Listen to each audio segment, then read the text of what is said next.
Reka ngweze ikaze ndetse nkwifuriza n'ibihe byiza wo kuri Cyicano Twahindura TV. Uyu munsi tugiye kurebera hamwe amakosa ushobora gukora mu rukundo, urwo rukundo rugahita rusenyuka vuba. Ugasanga hari abantu babonaga ukabona bishimiye umubano wanyu, bababonaga ukabona bishimiye relationship yanyu, couple yanyu, ukabona rwose yari imeze neza, abantu barayibona imeze neza mu icyo gihe baranabyishimiye, ariko iminsi mike ugasanga ya couple yarasenyutse, nta kuntu mukiri kumwe bitewe n'utuntu dutoya mugenda mukora mu rukundo mutazi ko utuntu tubabaza cyangwa se utuntu twangiza urukundo, bigatuma nyine urwo rukundo rutarusenyuka. Numara kumva iyi video, wowe uri mu rukundo, wowe uri muri relationship kandi ufite intego, uhita kumenya uburyo uhindura umubano wanyu, cyangwa se uhita umenya uburyo uhindura kwitwara uko witwaraga mu rukundo. Nimba bajya kubikora ngo uhaye ikaze rero, iyi ni Cyicano Twahindura TV, kandi subscribe, wibuke gufunga n'inzogera kugira ngo ibiganiro nk'ibi ngibi ntikabigucika, ujye ukunda kubibona mu ba mbere. Njye mugiye kubona ko imikono yitwa Eric niyo kwizerwa. Rero wibuke gusangiza iyi video, ukande na like, wandike no muri comment ubwire ngo nayikunze, cyangwa se ikindi kintu cyose kwa gufasha cyandike muri comment tuzakibona tukikugezeho. Mureke ngaruke mu kanya turebera hamwe ibintu. Okay, urukundo ni kibaya kirekire umuntu n'umutegeza arenza amaso. Burya ni isomo duhuremo turi benshi, kandi iryo somo rigafata buri umwe wese. Urukundo ni rwiza cyane, kandi urukundo rutuma umutima uruhuka iyo ukunze gukunda. Rero yihabonetseho kidobya cyangwa se ikintu gituma utakaza uwo wakundaga, ubusa nkaho utakaje kimwe cya kabiri cy'ubuzima bwawe, kuko urukundo ni kimwe mu bintu bigize ubuzima. Bamwe mu bahanga bakoze kuri bino bintu byerekeranye n'ibintu umuntu ashobora gukora mu rukundo bigasenya urukundo, bavuze ibintu byinshi cyane, ariko muri uyu munsi tugiye kubareberamo bitanu by'ingenzi aba ari byo twitaho ndetse tubikomereho, tujye tubyirinda. Ibi bintu bikunze kwangiza. Ikintu cya mbere abahanga bavuze yuko gishobora gutuma urukundo rwanyu rusenyuka, kandi nyamara babonaga yuko ari rwiza, ngo ni iki kintu ngo gikunze guhurirwaho n'abantu benshi cyane. Ikintu cya mbere ngo ni ikintu ngo cyo kudaha umwanya umukunzi wawe. Ngo iyo uburira umwanya umukunzi wawe cyangwa se umuntu ukunda, ngo bituma urukundo rusenyuka vuba. Ngo kubura ngo umwanya wo kwita ku mukunzi wawe, kumuhamagara, ugahora uhugijwe n'ibintu byinshi cyane, bituma utabasha kumubonera umwanya, kandi uzi yuko muri mu rukundo, ukahuzwa n'ibintu byinshi cyane, ntumuhamagare, ntumwandikire, ntumenye uko amerewe, se uko yaramutse.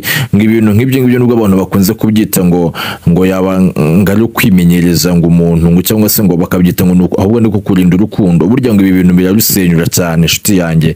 Rero nimba ubura umwanya uwo muntu muba mukundana, umenye neza yuko urwo rukundo rwanyu agahe gatoya ruzasenyuka nutabikosora. Hereza umwanya umukunzi wawe, mwegere, ujye umubaza uko ameze, ibyamushimishije n'ibyamubabaje. Ibyo byose bituma ngo umukunzi wawe kugira icyizere, yuko yumva yuko uhora umuba hafi kandi ari wo muntu w'ingenzi. Rero nimba utabikora gutyo, urukundo rwanyu ruzasenyuka. Azakubona nk'umuntu uri kure y'ubuzima bwiwe, hanyuma abone yuko utamwitayeho, agufate nk'abandi bandi, ari nayo ntandaro yo gusenyuka k'urukundo. Icyo rero yari ikintu cya mbere. Ikintu cya kabiri abantu bakunze gukora mu rukundo gituma urukundo rusenyuka vuba, bituma umukunzi agutakaza icyizere rugasenyuka. Ngo ni ikintu ngo abantu bakunze gukora ngo cyo kugereranya umukunzi wawe n'abandi bantu mwahuye nabo mu buzima, cyangwa se abandi bantu bandi muri kumwe. Ugafata umukunzi wawe ukamugereranya na runaka, ukamugereranya na mama wawe, ukamugereranya n'umugisi wawe mwagiye mutandukana, na bashiki bawe. Ibyo bintu ngo bibabaza umukunzi wawe, cyangwa se bibabaza mu rukundo, bigatuma uwo muntu abasha kumva yuko nyine nta kintu kivuze mu buzima bwawe, n'ubundi ameze nk'abandi, n'ubundi nta kintu yaje gusobanura mu buzima bwawe, yimereye nk'abandi. Bigatuma rero atangira kumva yuko n'ubundi nta nyungu asa nk'aho afite mu uwo mubano umeze gutyo. Rero ngo ibi bintu byangiza urukundo cyane, kuko ariyo ntandaro ikomeye ituma urukundo rusa nkaho rusenyuka. Nimba ukunze umuntu, umufate, umuhereza agaciro nkaho ari wenyine koko, ntumugereranye n'abandi, umukunde by'ukuri, hanyuma ujye umwereka yuko buri kimwe cyose akora agikora nkawe, ndetse abayeho nkawe, umukunda nkawe.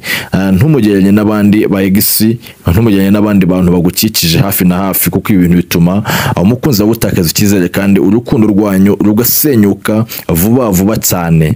Rero abahanga bavuga neza yuko iki kintu nubwo abantu batakizi ndetse bakunze kukigwaho, ariko se gikomeye abantu bakunze gukora mu rukundo, ariko ngo gituma urukundo rusenyuka cyane cyane kuko kugereranya umuntu n'abandi ibi bituma asenyuka, bituma urukundo rwangirika rukaba rubi, ngo kuko bimutera kumva yuko ari ntacyo avuze mu buzima bwawe, n'ubundi ameze nk'abandi bandi mwagiye muhura nabo cyangwa se n'abandi bandi muri kumwe, kandi mu by'ukuri aba yaraje agira ngo abe umwihariko mu buzima bwawe, atandukane n'abandi, agira icyo akora mu buzima bwawe kandi ubone yuko cyakozwe nawe. Rero inshuti yanjye, ntukamugereranye n'abandi uko bituma urukundo rwanyu rusenyuka.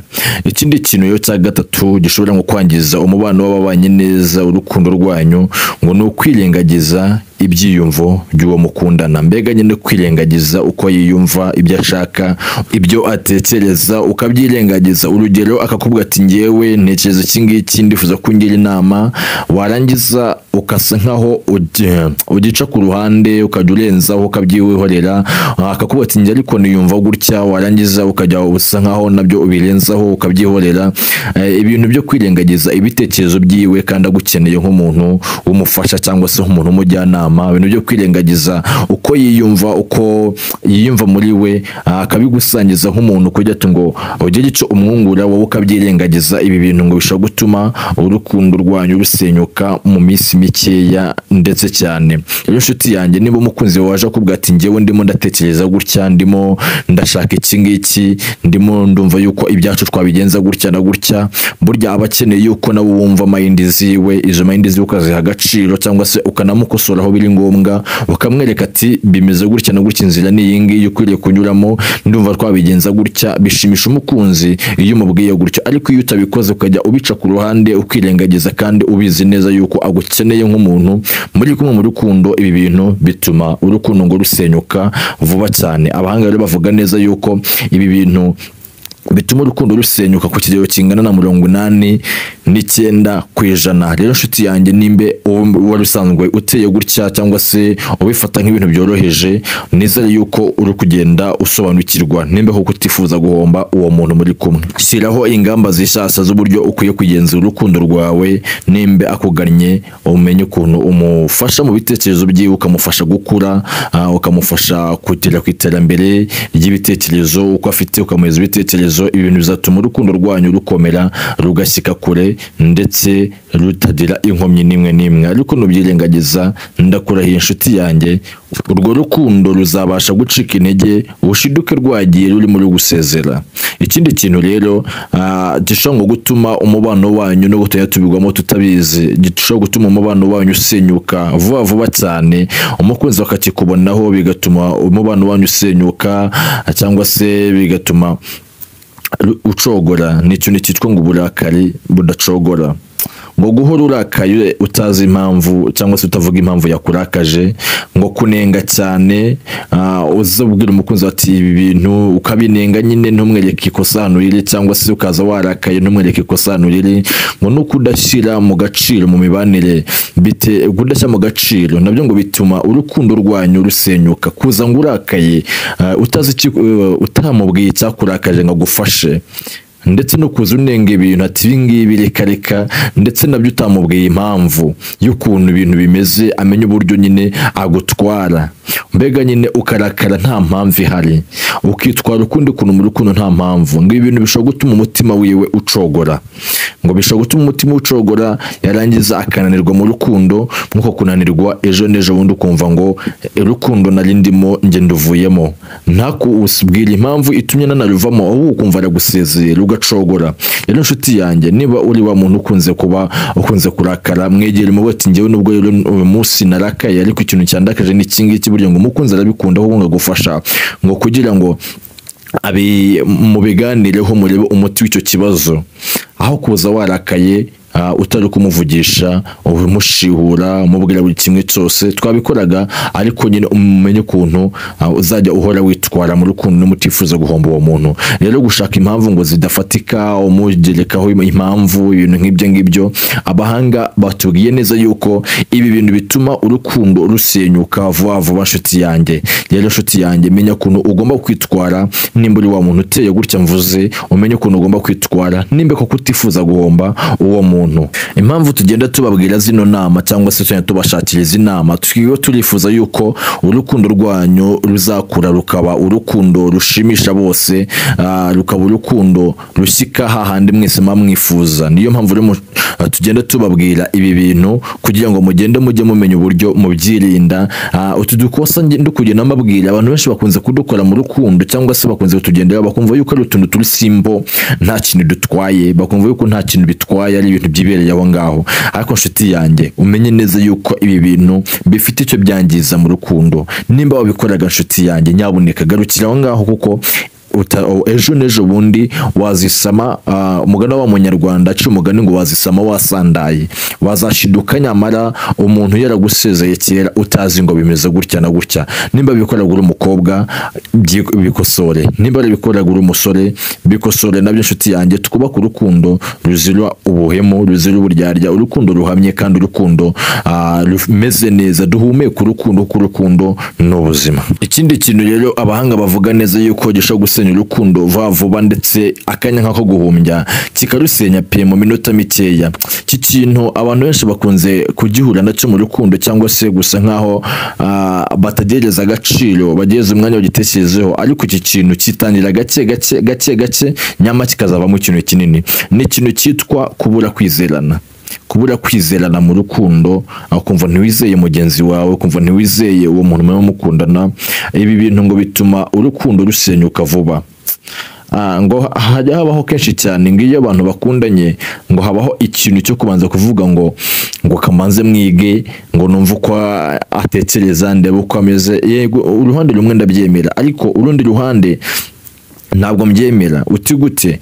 Nimba ukunze umuntu mu by'ukuri, ukumva yuko umutima niwo mujyanama wawe, umutima niwe inshuti yawe utakubeshya, umujyanama wawe utakugira inama mbi. Nimba ukunze umuntu ukumva yuko umutima umwishimiye koko, ni iki gutuma utamwizera? Ni iki kiri gutuma utamuhereza icyo cyizere? Yego, bibaho yuko nose benshi twagiye twizera mwabona ubuzima niko batubereye abana beza. Benshi twagiye twizera bagiye badutenguha. Rero inshuti yanjye, izera uwo muntu, kuko nanagutenguha uzamushyira mu mubare w'abandi bagiye bagutenguha, muri mubare w'abandi bagiye bakongeriza icyizere cyawe, nawe umushyire muri ako gatebo nk'akawe. Ariko mu gihe rero utari wabona izo mpinduka zikwereka yuko udakwiye kumwizera, ni iki gutuma utamwizera? Izera uwo muntu nshuti yanjye, kuko bizatuma urukundo ubasha kurugumamo neza, ubasha kurugumamo utamwishisha, ubasha kubaho mu rukundo wumva umwizeye kandi ushikamye. Rero nshuti yanjye, iki kintu rero ngo gikunze gutuma imibano ya benshi isenyuka. Kubura kwizerana, lack of trust, kubura kwizerana, gutakaza kwizerana mu rukundo. Rero ngo niyo ukundana n'uyu muntu ukabona hari ibintu ngagenda ngaguhisha, gukinga, ukumva nyine uhora utamwizera, nyine umushidikanyaho, ibintu bishobora gutuma urukundo rusenyuka. Inama nakugira nuko wakwiye kujya wumvira umutima wawe, kuko umutima wawe niwo utabasha kukuyobya, niyo nshuti itabasha kukubeshya, niyo nshuti yo kugira inama ya nyayo. Rero nshuti yanjye, nizere ko uri kugenda usobanukirwa.